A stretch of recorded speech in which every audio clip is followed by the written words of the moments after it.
He is known as the painter of young dancers, the wings of the opera, and horse races. Edgar Degas found his inspiration in the ordinary, daily, and sometimes trivial lives of his contemporaries.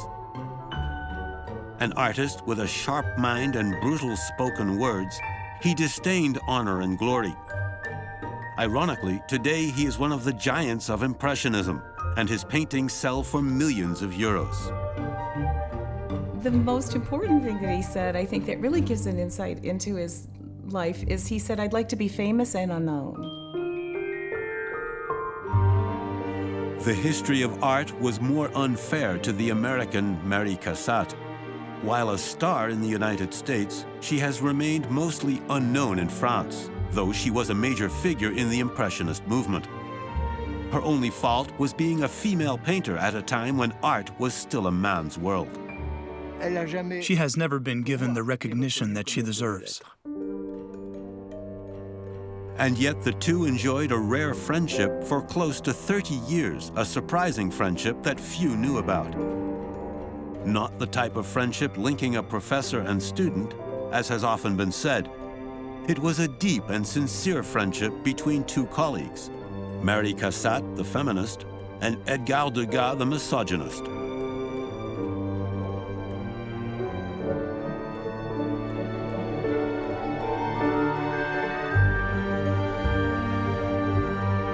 The two had strong personalities and were demanding artists who devoted their lives to their painting. They were the source of one of the most beautiful dialogues in the history of art. You really can't talk about one without talking about the other. That's how big of an influence they had on each other.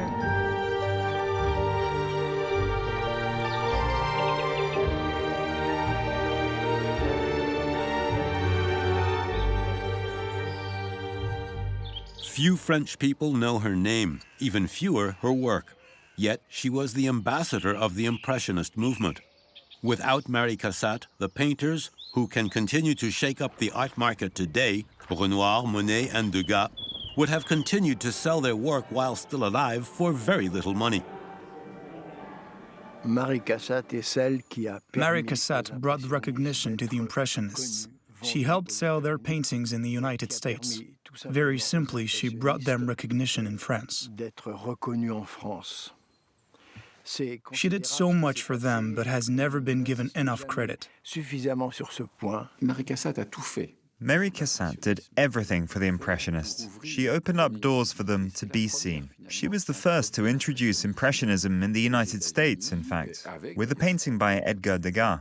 From that point, the Americans bought a great number of canvases, which is why the most beautiful Impressionist paintings are now in the United States.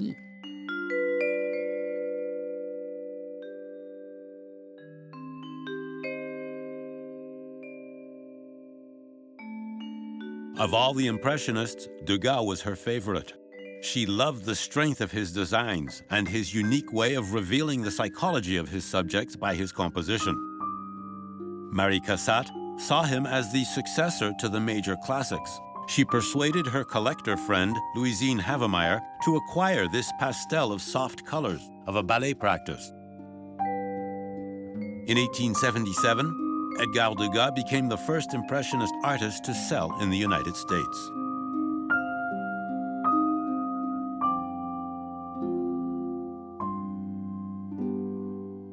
Louisine Havemeyer, for example, the first time she got one of the pictures, she said, "I'm uncomfortable, I'm very confused with it, there's a lot of movement and action, explain this to me." And Mary Cassatt spent some time explaining the work of Edgar Degas. So I'm not sure that he would be as well known in the US if it wasn't for the efforts of Mary Cassatt. Degas had begun his career as an academic artist, strongly influenced by the painter Ingres. Then he met Manet, Monet, and Renoir at the Café Gerbois. Their heated discussions on painting convinced him to find his subjects all around him in the tumult of Parisian life.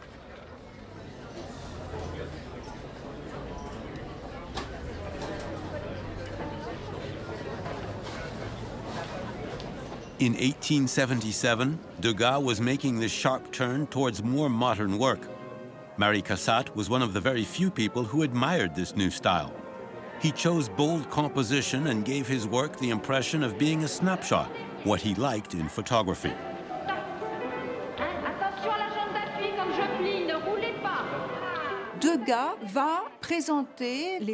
Especially through his work depicting racetracks, Degas presented scenes in an original style, something like he would do with dances.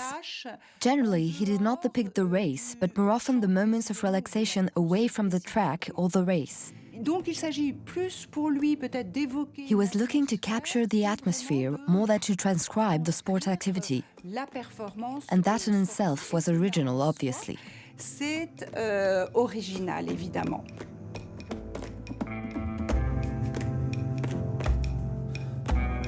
It was in this key period in Degas' career that Mary Cassatt met him. She had arrived in France 10 years earlier, at no more than age 21. She had just completed her training as a painter by taking private classes and copying the old-school masters. But it was her meeting with Edgar Degas, 10 years her senior, that would determine the path she would take. Mary Cassatt and Edgar Degas finally met after seeing each other's work. Edgar Degas was visiting the Academy showroom in 1874 with his friend Léon Auguste Tourny. He stopped in front of a painting. It consisted of large brushstrokes and so looked like a preliminary draft, which was different from the other work at the show. Looking at the canvas, Degas is supposed to have said, "This is someone who feels what I feel." And Tourny told him, "It was done by Mary Cassatt. I know her." I think he saw a personality coming out of her work. Although it was common, it had style, but it interpreted some kind of a gesture or gaze that caught his attention.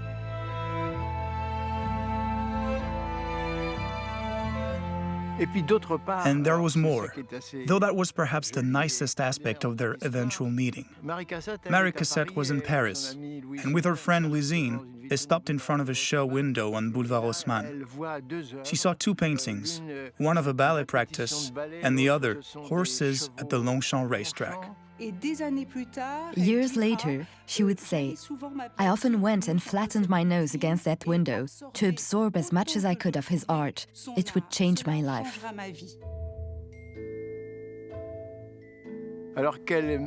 So what better way to meet each other than by their respective paintings? And 3 years went by before they really met.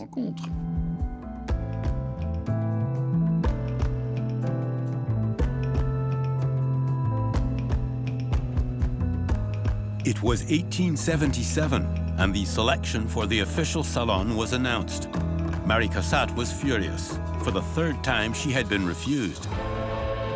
It was then that Tourny introduced her to Degas. He had already revolted against the tyranny of the overly academic jury.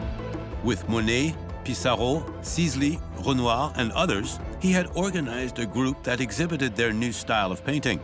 Degas immediately asked Mary Cassatt to join them. She was thrilled because she had admired the work of Edgar Degas, knew that it was the style of art that she was working towards. Edgar Degas was anxious to recruit her. He said to her, "Most women paint as though they're trimming hats, but not you. Your work is unique." And so she appreciated that she was recognized for that. And she gladly accepted his offer to exhibit with this group of artists who were creating a climate of revolt against art, classical art, academic art. The troublemakers sought to get around the domination of the official salon, which at the time was the only means to achieve any recognition.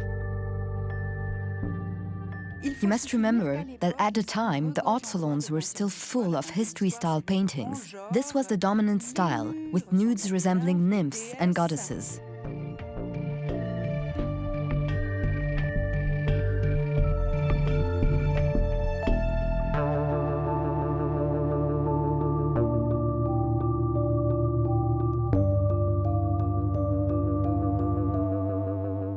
It was also the age of revolution in painting. Le Déjeuner sur l'herbe by Manet shook things up. Academic shows in which juries had been deciding for the past 200 years the winners and losers were rejected. So they wanted to create their own independent exhibition, an alternative system that was not juried, and they wanted to choose the artists themselves, determine how many pieces of artwork can go into these exhibits. And Edgar Degas was involved with Monet and Pissarro, though not quite in the beginning, in the real struggle to establish a salon of modern painters. In 1874, the famous show was held, that they called the Salon of the Independents. Others called it the Impressionist Salon.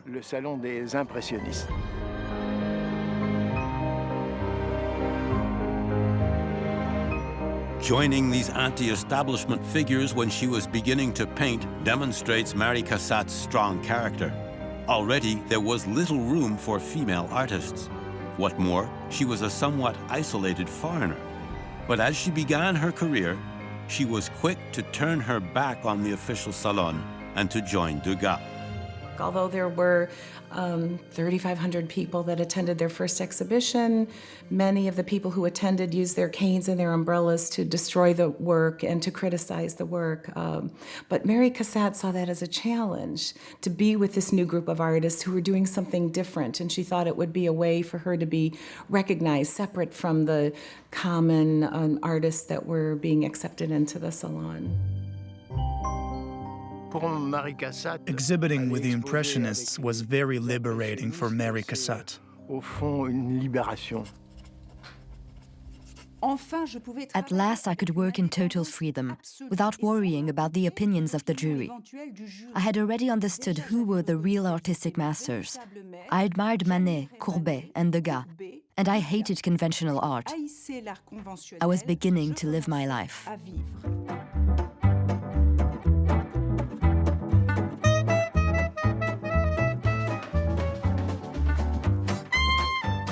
2 years went by before Mary Cassatt and Edgar Degas exhibited together during the 4th Impressionist Salon.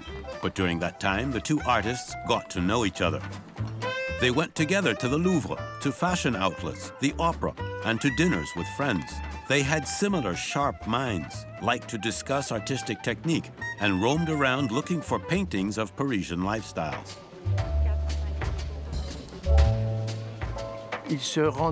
They got together almost every day, especially given that they lived close to each other in Montmartre. He accompanied her to her fashion designer and to the hairdresser. They lived as very close friends. Edgar Degas and Mary Cassatt were really a team. Those who spent time with them said they understood each other without speaking, by smiling. This knowing and implicit understanding left others to the side. They were truly a duo. A journalist said they were colleagues in independence, sharing passion and conviction. Their mutual admiration nourished their artistic complicity and their friendship. However, their different temperaments complemented each other. He was a cynic. She had a good nature and optimism, so they balanced each other off. Edgar Degas and Mary Cassatt argued constantly. They got angry and then reconciled. Once Miss Cassatt confided in me, "My dear, he's awful. He destroys your willpower. How can you both get along?" I asked her to provoke her to tell me more. "Oh," she answered, "I'm independent. I can live alone and I like to work. Sometimes he's furious not to find cracks in my armor, and we spend months without seeing each other."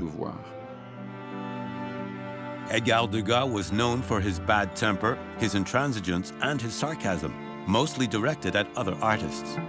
He was rude and wanted to keep people at a distance so as not to risk being distracted in his work. He reserved thorough and cruel language for painters he didn't like, and he didn't like any except Ingres. In the art world, his words were rightly considered to be deadly. For example, speaking about paintings by Carrière, he used striking and severe language. "They look like brains with black butter," he said. He said, I went to visit Monet painting water lilies, and I said, let me get out of here. Those reflections hurt my eyes. They make me dizzy. I should turn up my collar because it feels drafty in here. He didn't have any hesitation with criticizing Monet's work. Marie Cassatt was well armed to ward off his blows. Behind her natural elegance, she had a strong personality, confident, determined, and sharp. She would have made a poor career as a diplomat because she never held back an opinion. She never cared about what other people thought about her. Her frankness sometimes was a little insulting. And that was a perfect match for Edgar Degas because she could handle him. Nevertheless, they were very close friends. They had this mutual understanding that they could challenge each other, stand up to their forceful personalities. And they had this enduring relationship that undoubtedly made them stronger artists.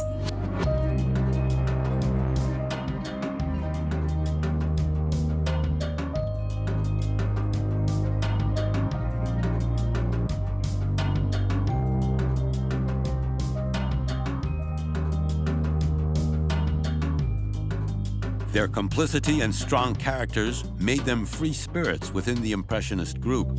They shared free-stroke styles and their preference for subjects from daily life. But they showed no interest in painting landscapes or seeking the natural light that the others liked so much.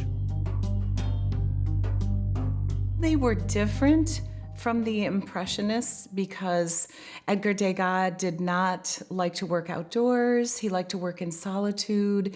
He didn't participate in a scene as, for example, Renoir did. When Renoir painted a picture, you could smell the food and hear the music, and you knew that he was part of the scene. Edgar Degas painted a scene as though he was looking through a keyhole.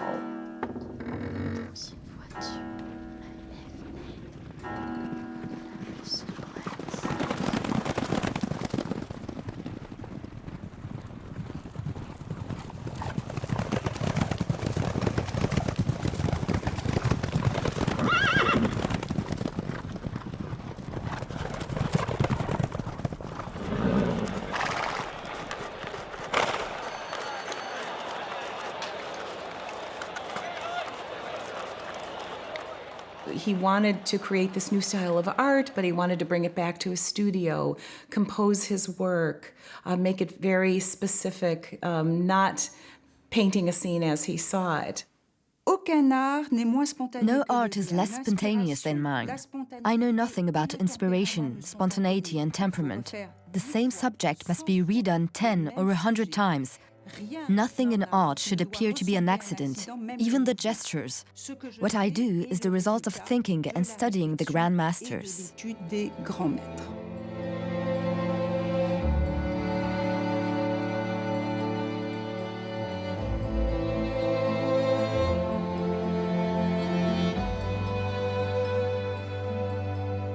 But what's most interesting is the Impressionist artists were criticized for not creating depth in their picture because they never used the color black. Edgar Degas and Marie Cassatt believed in that deep color, and they were able to, although use the light color, still create this depth. They very often used black in their canvases.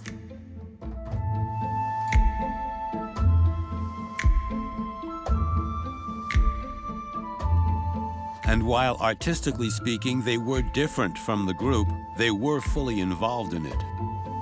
Edgar Degas became a reluctant leader of the Impressionists, and Marie Cassatt was very influential in that she was able to fund the exhibits and organize the exhibit. Through their circles of relations, they had access to certain halls to hold exhibits, and they sometimes invested financially in these collective shows.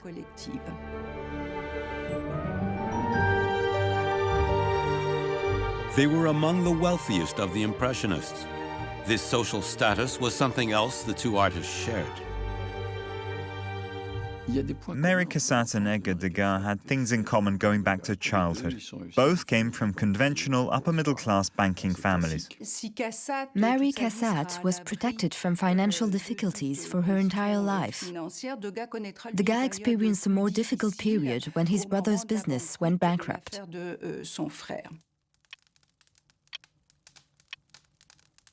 He would now have to start selling his work to restore his family's name. And that was very difficult for him because he was obliged to part with his work.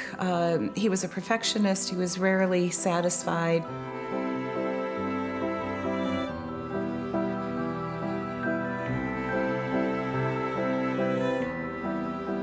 In his workshop at 37 Rue Victor Massé in the Pigalle district, Degas began producing a large number of paintings with fashionable subjects for his dealer Paul Durand-Ruel.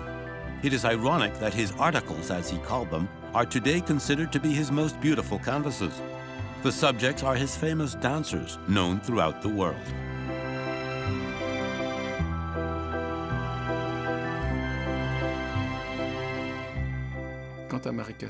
Mary Cassatt came from a good family with good support. She was close to her mother, who listened to her and was open to her artistic side.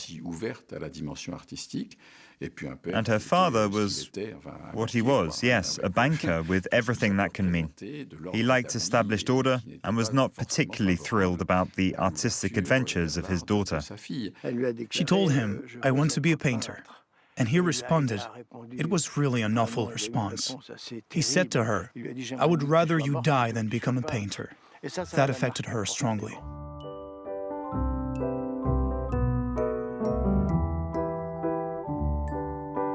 Her move to France was seen as an escape, an opportunity to get away from the oppressive, patriarchal attitudes of the U.S. She once wrote, "Give me France. Women do not have to fight for recognition there. In France, they can be someone and not something." So that says a lot about her personality. Mary Cassatt was a rebel, but had her obvious contradictions. She would never abandon or condemn her social milieu, but strongly criticized it. She herself rejected many of the codes linked to her upbringing.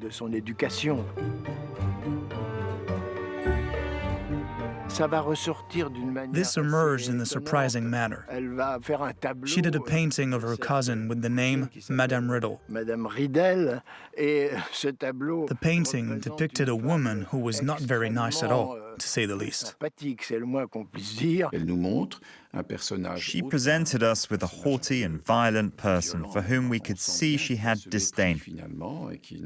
We saw this when she drew her hands like the fingers of a spider crab. This was a way for Mary Cassatt to say, "This is not my world. I am not a part of this proper family with its good manners." Degas found the painting splendid and severe. He identified with this manner of painting that was not flattering. Such a connection between two artists was unusual. It gave us a rare moment in the history of art, and unique for each of the two on their own paths. The two artists worked together on the same painting, The Little Girl in a Blue Chair. Signed by Mary Cassatt, it is the only work painted together by the two friends. Edgar Degas did not hesitate to bring his touch and his advice, and even to add to the canvas without Cassatt feeling upset about it.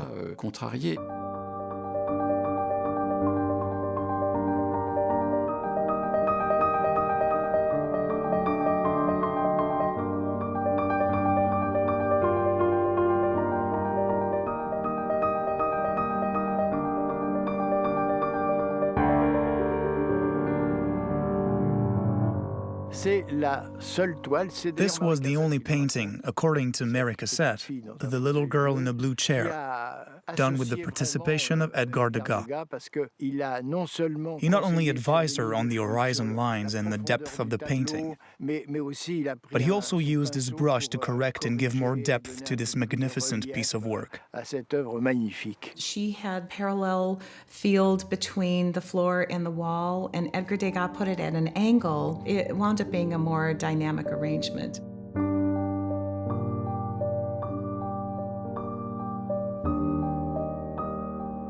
Cassat was positive about Degas working on this painting. She saw it as proof of their healthy artistic rivalry and not as a master correcting the work of his student. They understood each other. They had a certain affinity. And in any case, it was quite obvious that each respected the other and each admired the work of the other.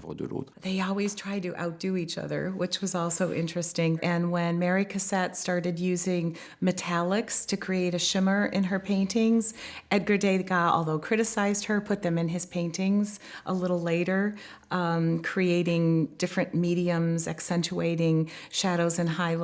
So absolutely, she had an influence on him.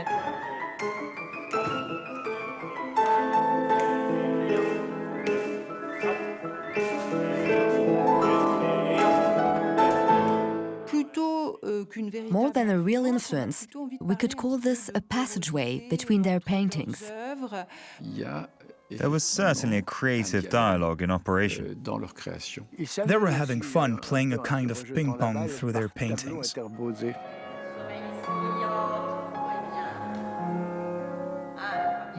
So it's real affinity and contact linked to regular exchanges. That included having clear arguments where one provoked the other. Based on that, the entire artistic dimension was enriched.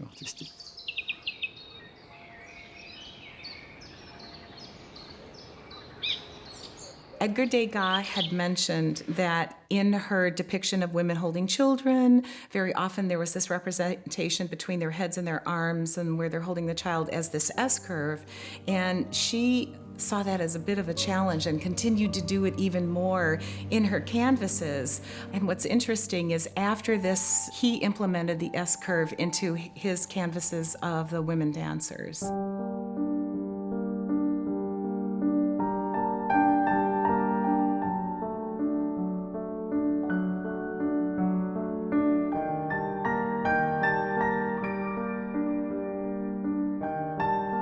The opera dancers, the laundry women ironing, or the singers in cafes were a pretext for him to study movement and composition. He focused on them like a photographer capturing a precise moment. His compositions are dynamic, they're jarring. He's got unusual viewing angles, lighting, characters that kind of drift in and out of a scene. He challenges you and encourages you to finish the story in a picture. You don't exactly know what's happening, but you're anxious to imagine what happens next.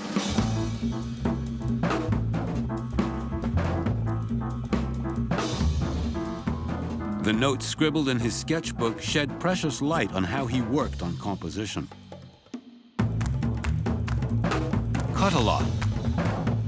From a dancer, do either the arms or the legs, or the lower back. Do the slippers, the hands of a hairstylist. Bare feet dancing. Complementing that was the work of Mary Cassatt, who sought to depict the intimacy and the internal world of her subjects. While Degas could go where he liked, Mary Cassatt was limited by the restrictions on women at the time. She had no access to backstage areas, to orchestra pits, or even to the cafes where other painters met. She found most of her subjects in her social settings, conventional middle-class people reading the paper or drinking tea. Most of their work focused on indoor settings. The urban ambiance was evoked through social settings such as cafes, and especially concert halls.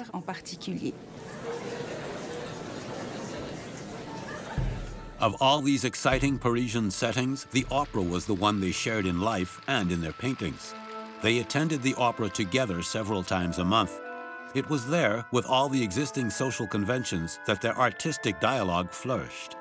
Edgar Degas would present the male perspective, and Mary Cassatt would present the female perspective. The male perspective was where you sat in the audience, the fact that you could go behind stage, meet the dancers. Women were not allowed to go backstage. They had to sit in the loge. So Mary Cassatt presented the women at the loge as being the watchers and people who are also being watched. As the viewer, we kind of complete that circle by watching this interaction happening.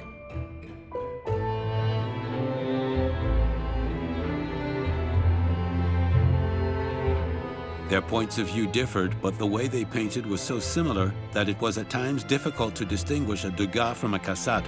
It was the case, for example, for this jeune fille arrangeant ses cheveux. This painting was often misrepresented or mistaken as a Degas, which Mary Cassatt was flattered by the confusion, but somewhere in the end, eventually it was recognized that it was Mary Cassatt's. One day, both of them were reportedly looking at the work of a colleague when Cassat dared to comment that the work had no style. With a mischievous look, Degas is to have shrugged his shoulders, as if to say, this is what happens when women judge artwork. So, as a personal challenge, and in response to that, she paints a portrait of an awkward girl tying up her hair, very similar to the women that he painted in these simple poses. And she wanted to show him that it really didn't matter about the subject, but the composition and the execution of this painting is what created style. When Degas saw the painting, he reportedly wrote to Cassat, "What design, what style." Those 4 words displayed the mindset of Edgar Degas, clever enough to praise his own style through a compliment. But no mind the irony, it was a victory for Mary Cassatt. She had proved she was at the level of her colleague. She had found her place in this world of men. Ironically, when he saw her paintings, he would say, I won't admit that a woman can paint like that, but if it was in his sarcastic way, he was kind of giving her a compliment. So it was a way that you could tell that he admired her a bit.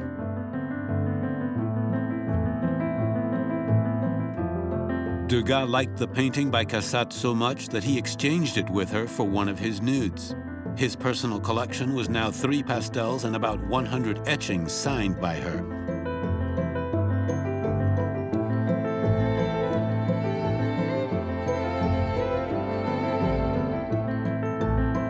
Mary Cassatt owned at least 15 paintings by Degas. Their love by painting was obvious. But did they love each other in real life?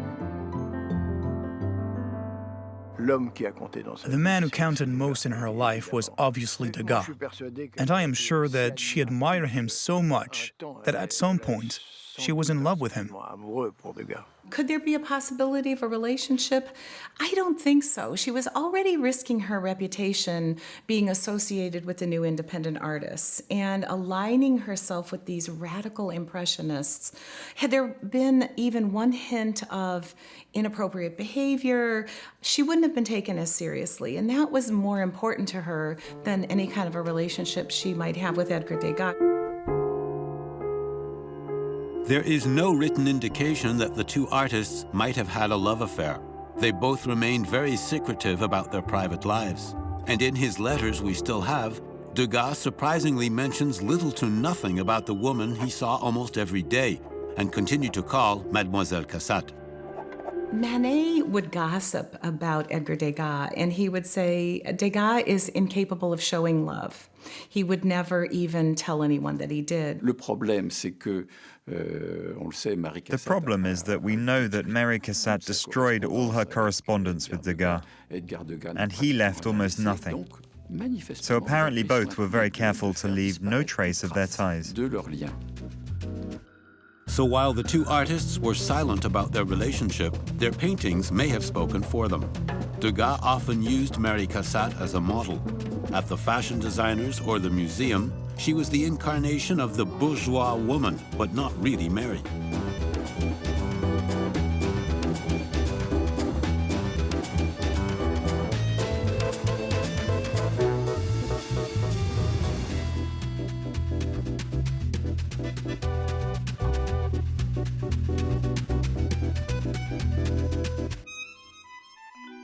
Only one painting is a real portrait of her.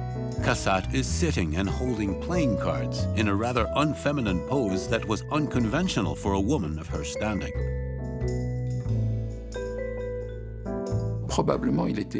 He was probably more fascinated with this woman and painter than he ever said.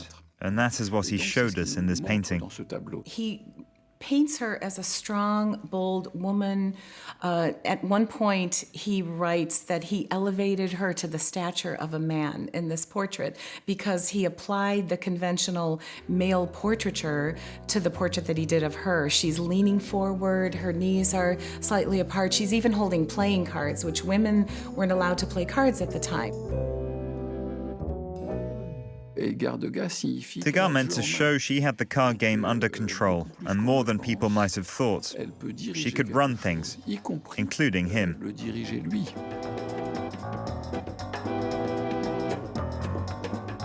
Yet Degas seemed to be running the show when in 1879, at the height of their affinity, he got her involved in an adventure that left her exhausted.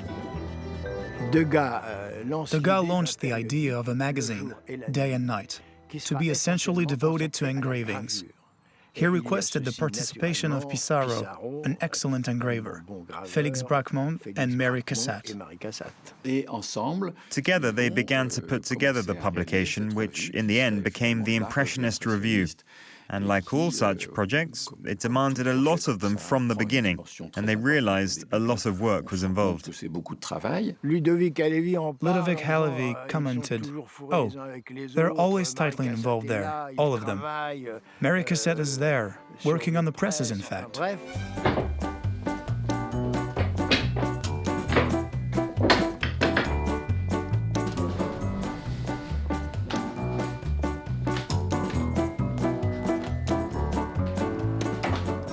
The work setting was very bold for that era. Mary Cassatt was working a heavy press in a dusty warehouse surrounded by men. Mary Cassatt was a strong woman. She got the heavy machines turning. It was a way of expressing herself that I would say called for muscles and being in shape.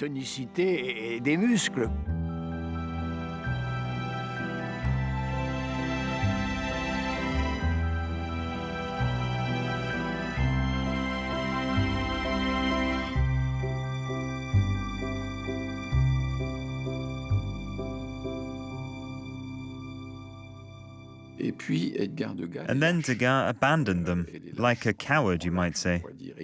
The others took it like that. He was criticized by some of the team for effectively doing things but not going all the way with the project. So she knew that it wasn't constant and that it could change dramatically. This was painful for Mary Cassatt, as she was extremely unhappy about the whole affair. I think it was the first time they got angry with each other, for a short time. There was some damage done. It's very interesting that the admiration Mary Cassatt had felt for Degas was now broken, and this allowed her to develop her full artistic capacity, and she was able to free herself from this relationship.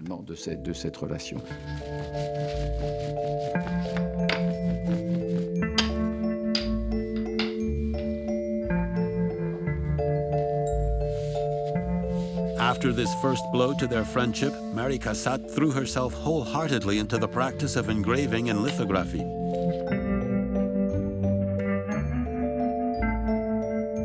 She even invented a technique whereby color could be directly applied to the copper plates before printing. At that moment, she began to paint maternity wards, a theme that would become her signature work. This was somewhat curious, as she herself had never had any children.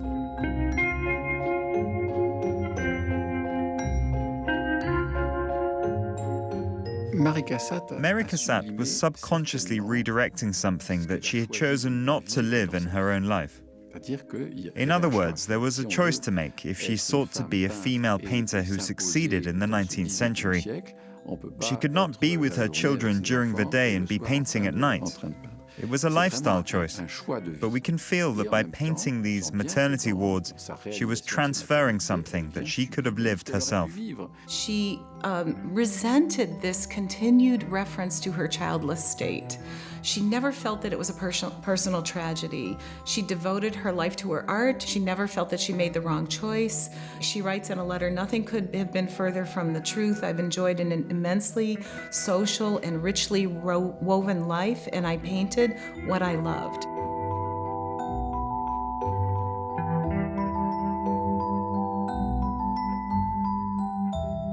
She elevated that genre from the sentimental kind of anecdotal representation of women, but she represented it in a naturalistic gesture with her animated brushstroke, her bright tones. She captured compassion. She made the paintings more authentic. The first observation is, try to find a woman who is smiling, and you cannot find any.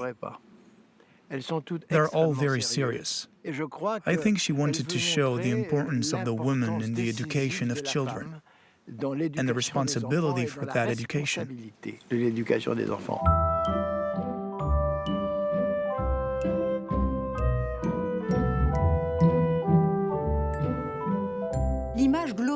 The glorified image of the maternity ward could be linked to the growing pressure of feminism in the United States in the 19th century. Her feminist views were very evident in the work that she did. Usually the women that she painted have children, which was a feminist ideal that she believed in, that women should take care of their own children and not have nursemaids. That was kind of the liberated woman at the time. Concerning Degas, the link between his life and his paintings was more ambiguous. As an artist, he was often present at sensitive moments for women. But as a man, did he also share those moments? Degas was said to have been a lifelong bachelor, misogynist, sometimes even perverse or impotent.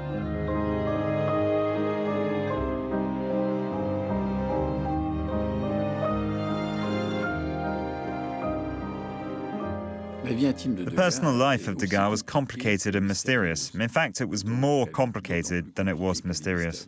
He was a very solitary man, and he decided, that he didn't need the company of others. It was probably more the fact that he lived with two widower grandfathers, bachelor uncles. There wasn't any inclination to marry. So he really didn't have an example, I think, of that. He built a social character for himself that protected him with a hard shell, armor that meant, don't come near me. But at the same time, through his painting, he showed us another side of himself, more sensitive and also more sensual. This means that everything he lived and experienced, in fact, expressed itself through the prism of his creative capacity. But that said, it is interesting to examine his work with prostitutes. It does shed a bit of light, at least, on how he looked at women.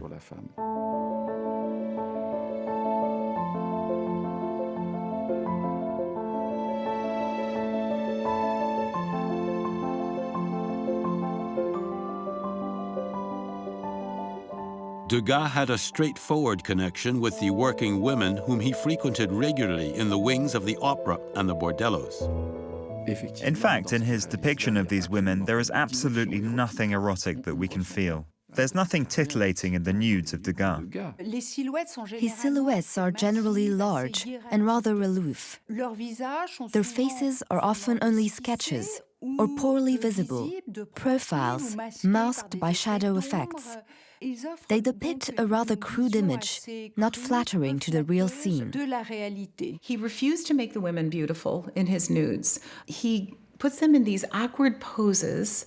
His models have kind of a brutal, cruel look. Some people described his nudes as looking more like a woman as an animal. But the raw reality was that he wanted to paint women undressing, not just a beautiful nude.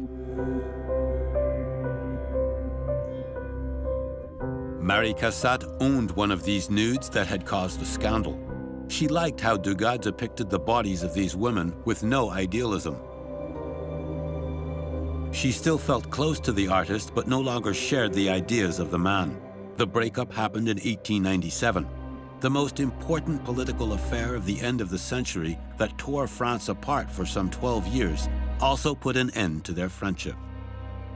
The artistic relationship between Degas and Mary Cassatt lasted their whole lives, but their friendship, no. The Dreyfus affair, I think, was one of the times that challenged their relationship.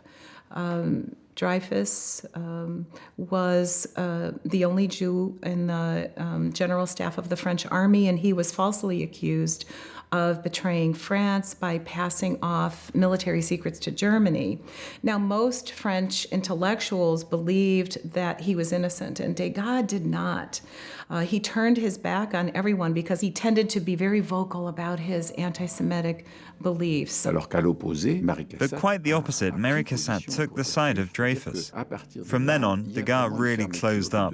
The breakup isolated him heavily until the end of his life, from 1897 to 1917.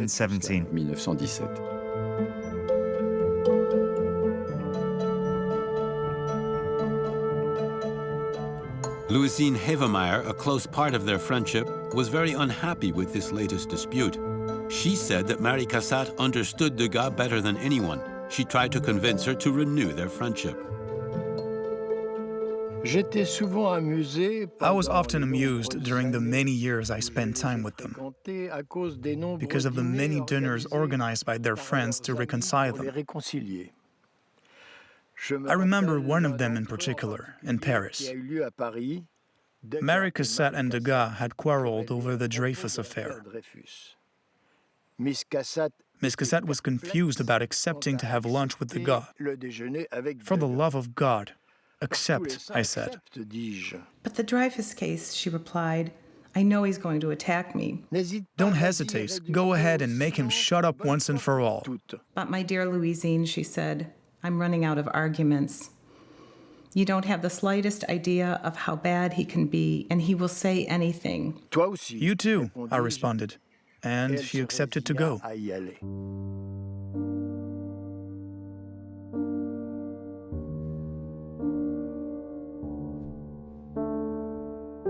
This affair tarnished their friendship forever.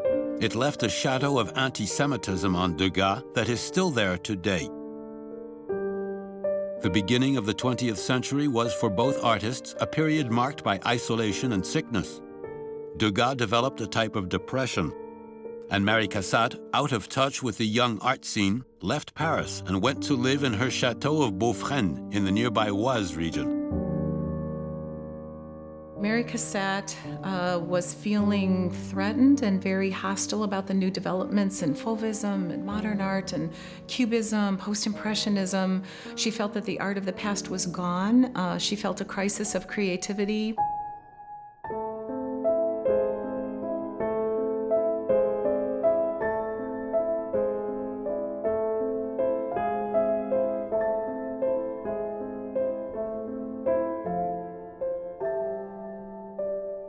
Edgar Degas, despite the fact that he had huge international success at this point, there were high prices being paid for his works of art, he became indifferent to the glory.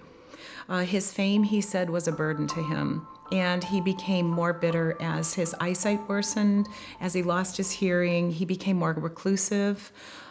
His untrimmed beard grew white and very long. He became very eccentric.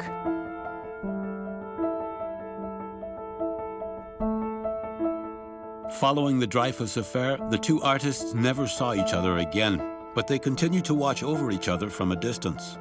Though he was already very sick, Degas went to the Durand-Ruel house to see the exhibit of Mary Cassatt's pastels. She helped organize the end of his life by sending a nurse, her niece, to his bedside.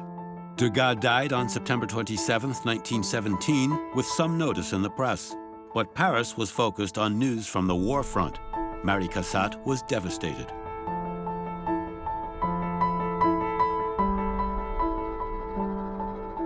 So she called his death a deliverance. She knew that he was in misery, and this was actually a gift. It was a relief that he wasn't suffering any longer. But she was very sad because she knew that he was one of the last great artists of the 19th century, and she said, I see no one else to replace him. Mary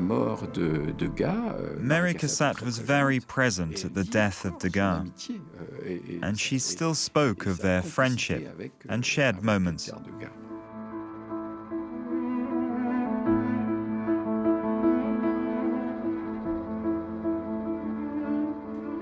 And 9 years later, Marie Cassatt died in her Beaufresne chateau, leaving behind a collection of 600 paintings, 300 etchings, and the praise of her contemporaries. Since the early days with the group, she had drawn the attention of critics, including Émile Zola, widely read especially with the Dreyfus affair. He wrote of her inhabitual originality, but at her death, she was forgotten about in France, though she had spent the major part of her life here.